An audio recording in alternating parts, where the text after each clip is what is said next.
President Bush makes no secret of his distaste for looking backward, for assessing past results. But in our third story on the countdown tonight, and in his speech upcoming at the top of the hour, that will not be possible. Any meaningful assessment of the president's next step in Iraq must consider his steps and missteps so far. So let's look at the record. Before Mr. Bush was elected, he said he was no nation builder. Nation building was wrong for America. Now he says it is vital for America. He said he would never have put U.S. troops under foreign control. Today, U.S. troops observe Iraqi restrictions. He told us about WMDs, mobile labs, secret sources, aluminum tubing, yellow cake. He has told us the war is necessary because Saddam was a threat, because of 9/11, because of Osama bin Laden, al-Qaeda, because of terrorism in general, to liberate Iraq, to spread freedom, to spread democracy, to keep the oil out of the hands of potentially terrorist-controlled states, because this was a guy who tried to kill his dad. In pushing for and prosecuting this war, he passed on chances to get Abu Musab al-Zarqawi, Muqtada al-Sadr, Osama bin Laden.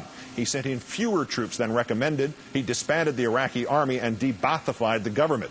He shortchanged Iraqi training. He did not plan for widespread looting nor the explosion of sectarian violence. He sent in troops without life-saving equipment, gave jobs to foreign contractors and not the Iraqis, staffed U.S. positions in Iraq based on partisanship, not professional experience. We learned that America had prevailed, mission accomplished, the resistance was in its last throes. He has said that more troops were not necessary and more troops are necessary, and that it's up to the generals, and then removed some of the generals who said more troops would be necessary.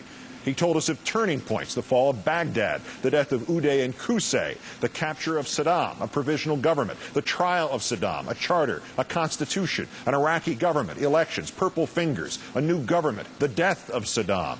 We would be greeted as liberators with flowers. As they stood up, we would stand down. We would stay the course. We would never stay the course. The enemy was al-Qaeda, was foreigners, was terrorists, was Baathists. The war would pay for itself. It would cost $1.7 billion, $100 billion, $400 billion, $500 billion. And after all of that, today it is his credibility versus that of generals, diplomats, allies, Republicans, Democrats, the Iraq Study Group, past presidents, voters last November, and the majority of the American people.